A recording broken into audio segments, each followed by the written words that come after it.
Roman Reigns, lovely to see you. Thanks so much for spending time with us today. I know you've got a busy day. We're backstage at Raw, big show tonight. What an eventful start to 2015 it's been for you. As a relatively new single star on the roster, how does it feel that you're about to headline WrestleMania? Are you feeling enormous pressure? Well, you know, the first emotion I'd have to say is just excitement. You know, that nervous, excited energy. Something, you know, when you're going into something you've never done before, there can be some, you know, a wide range of emotions that you go through. But for me, it's mainly excitement and just trying to harness that energy. Because you know, going into a big fight, you know, when it's one thing, you know, if you have, you know, your matchup against, you know, this superstar, that superstar, this superstar, but I'm going up against more than a superstar. I'm going up against the beast, Brock Lesnar. So for me, you know, just bringing every ounce of energy I have into this fight is going to be key. And I guess, I mean, with WrestleMania obviously comes some mainstream attention. You've got the WWE fans who love the product no matter what. You've got a lot of mainstream attention, especially because it's against Brock Lesnar, who has this UFC background. What are your, I mean, firstly, how do you prepare for a match against one of the, you know, legitimately the most toughest guy on the planet? Well, I think I just have to stay within my regiment. You know, I didn't just get here yesterday. It's been, you know, years now of hard work and just sticking to the plan.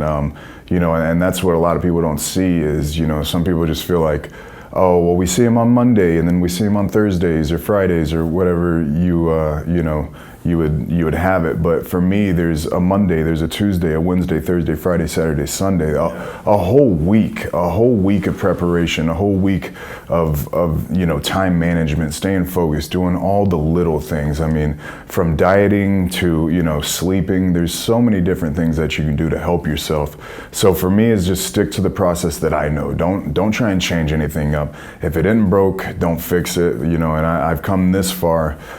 There's no point to throw a wrench in the game plan and change things. I just need to stick to my guns and hit Brock Lesnar in the mouth more than he hits me.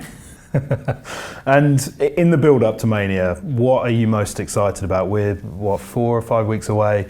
I imagine there's going to be a lot of work with the likes of Paul Heyman in the ring. I imagine he's a great guy to learn from. Is he kind of giving you advice backstage?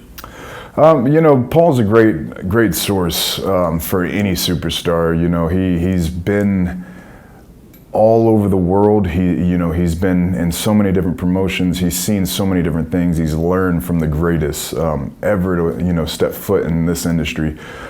So anytime I get to interact with him, you know, on camera or off, it's a great experience. He's a very personal guy, very personable. He's very easy to talk to, but sometimes you have to watch people like that. You just never know. He's a very smart man, and he knows everything that he's doing. So for me, I enjoy my interaction with him. He knows my family very well. He met me when I was just a little guy all the way to what I am now. So to have that type of history with someone, for him to know my family in a different light than I may, is very cool, very interesting for me, and I always like catching up with him. That must be amazing for him to have seen you, you know, from a young lad coming to where you are now. Must be pretty special for him to watch. Yeah, I think so. And you know, for me, on the other side of it, it's really cool, you know, to be able to hear all the different stories from other people. You know, everybody has a story, it seems like, for my family. So, you know, it's really neat to get all the different perspectives of everybody over the years. And for me to live this life that so many of my family members have already lived and experienced, it's a really neat process. You know, every town that I go to, I feel like I'm walking in their footsteps and kind of in their shoes. But the ironic thing is, you know, this is my ship now. I'm the captain here. So for me, it's to be smart, you know, to learn from those who are more experienced, and then to create my own path. My path don't like that light, so I shut that off with my mind. That's some impressive skills. And so just, you commented there about, you know, you're the captain of this ship now. Is that how you see yourself? Do you want to kind of surpass the likes of John Cena as the, you know, the true face of the company? You know, it is my ship, and I am the captain of it. This is my brand, my product. I'm my own man. I don't like comparing myself. John Cena is John Cena. He's done a great job. He has his own legacy, his own story, and nobody can take anything away from that man. He's worked his butt off for everything he's done, everything he's accomplished. And where I'm at in my career, being so early, I'm starting to see the things it takes. It's a lot more than just being inside those ropes. There's a lot that goes into being a WWE superstar. You have to be a lot more than just a wrestler. And now that I'm experiencing that, now that I get a taste of it, I have a huge amount of respect for that guy. He's a workaholic, a machine. My only hope is that I do it my way. He did it his way. Taker did it his way. Rock did it his way. I hope when it's all said and done, people will be able to say Roman Reigns did it his way. It worked out. You can learn from that, but you can't do it his way. You have to find your own. Yeah. And speaking of The Rock and your rich family history in the business, like what was your journey like to WWE? Because is it fair to say football was actually your first love?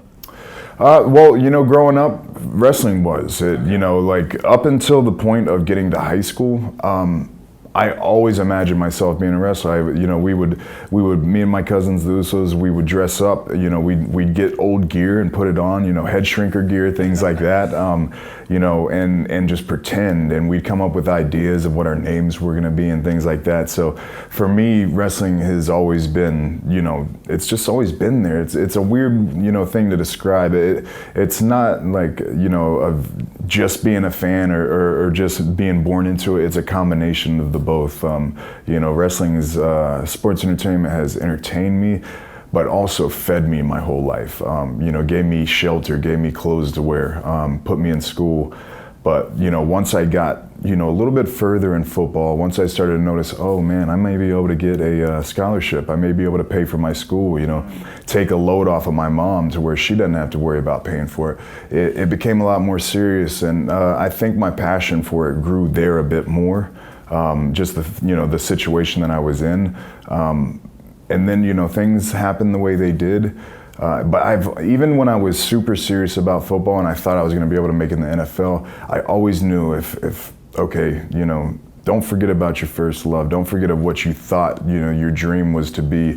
This is a great situation, and God willing, it works out. And it really almost did. I was that close, and I know a lot of guys that come from a football background. They've experienced some of the same things as I have. But for me, it wasn't a rough transition, dropping the cleats and putting on the boots, and it wasn't. I don't have that indie background. I didn't live in the back of my car or break a collarbone and not be able to pay. I didn't have those type of situations, but I've had plenty of adversity. I've had to climb plenty of obstacles, and when it came down to it, when you sign with WWE, you're in the deep end. It doesn't matter if you're a 10-year vet or day one. You're in there with sharks. You're going up against guys who want to be the guy, and when you're dealing with that type of competition, it's either sink or swim. And luckily for me, I was able to find my way. So when you arrived in WWE, did your sort of family history, was that a help, or was it actually a hindrance? No, when I first arrived, it was a huge advantage. I lived literally in an apartment complex across the wall from my cousin Jey Uso, and they had already debuted at that time. And he was on the road a good bit, but every single day he would come back. He'd always come back Wednesday. We usually get back Wednesdays of the week, and we would spend usually all night Wednesday night out on the front porch just talking wrestling, just discussing different things, different ideas, different little things that I need to know, just helping me out. Kind of boosting the whole process, speeding it up for me.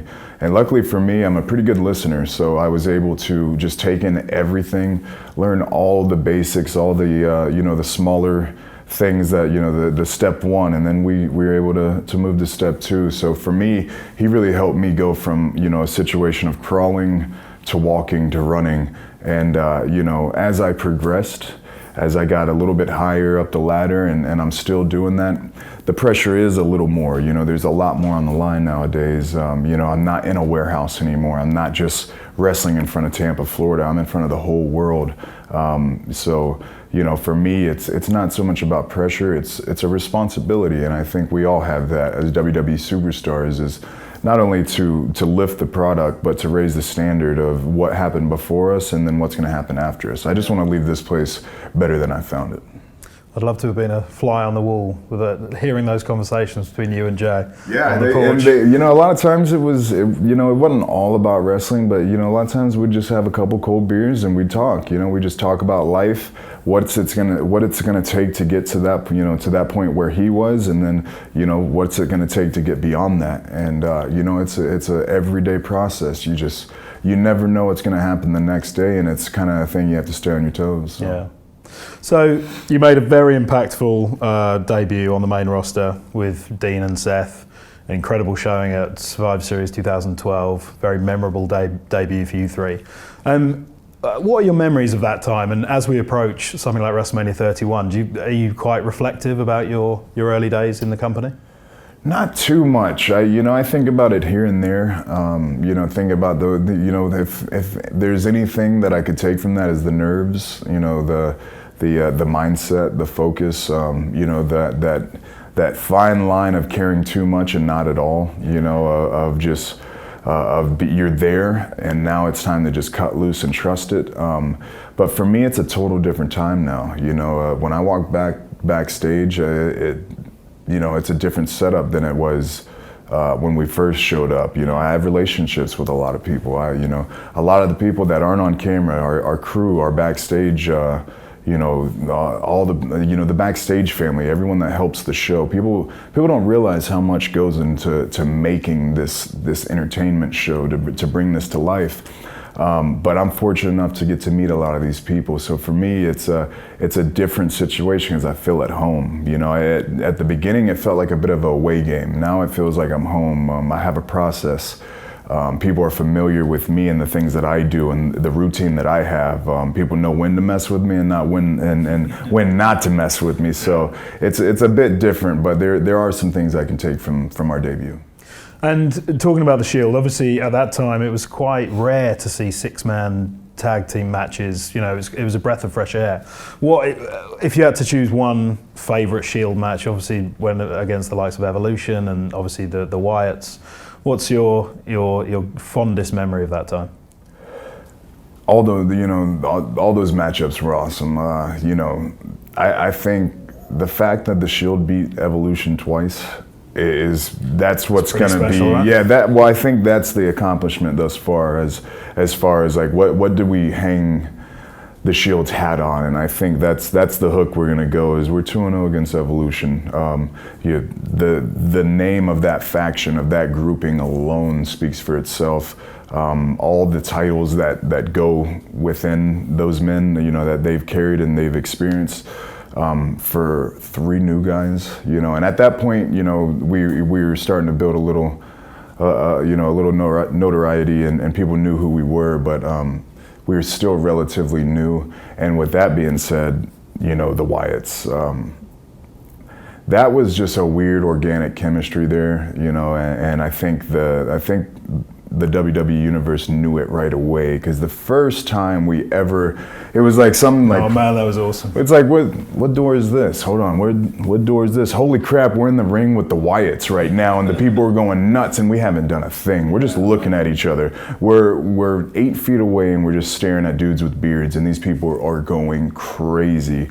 And I want to say that was in the UK. I want to say that was in the O2 arena. Yeah. And it was just, if you were there, you know. If you were there, you know, and I think that spoke for itself, and that's why you did see a Shield versus Wyatts. And I think the match itself, I still haven't watched that match back. Talking to some of the guys, I don't think many of us have, and I think we just want it to be what it is, and not critique it too much, just kind of let happen what happened, because it was kind of a magical moment, a lot of chemistry in that ring. Keep the memory in your head how it is. Yeah, absolutely. We spoke to Seth recently, and he said that while he loves you and Dean to death, he doesn't miss being in the Shield. Do you feel the same? Yeah, you know, just thinking about those matches and There's a lot of fun times with the Shield, man. Like, you know, a lot of different things that we were able to do, and we don't always have the cameras on us, of course. So a lot of, you know, in-car, you know, humor things, you know, inside joke things, and then also just being in the ring together, building that chemistry amongst each other, knowing where everybody's gonna be, and you don't have to discuss it is a really cool. It's a really cool feeling to have that type of chemistry. But like I said, I like being the captain. I like being the quarterback. I like calling my shots. I like showing up when I want to show up. I like leaving when I want to leave. And sometimes when you're in a group and you're traveling together, you can do a bit of this. And not that we did. We did very minimal of that. We were pretty tight group as far as our regimen and what we wanted to do outside the ring and our routine. But I always enjoy being able to do the things that I want to do. I'll leave it at that. Yeah. And WrestleMania 31, March 29th, very much on the horizon. Very exciting time to be a WWE fan. For someone who hasn't watched a Mania before and is thinking about watching the event, how would you describe WrestleMania? It's the biggest, baddest live entertainment show in the whole world. It's the biggest live event that you'll ever see. There's a huge freakish set that's going to be built. There's all kinds of pyro, superstars, all shapes, sizes, and gender.